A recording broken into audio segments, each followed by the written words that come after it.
17 divided by 10. Look here, 10 is a divisor. 10, 100,000, 10,000, these are called power of 10.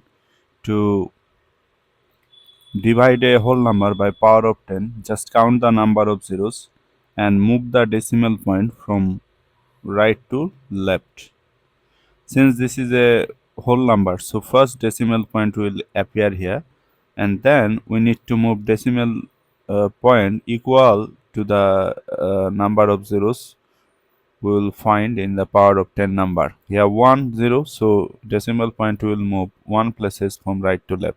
So our answer should be 1 decimal 7. Okay, so look here, 17 and 1.7.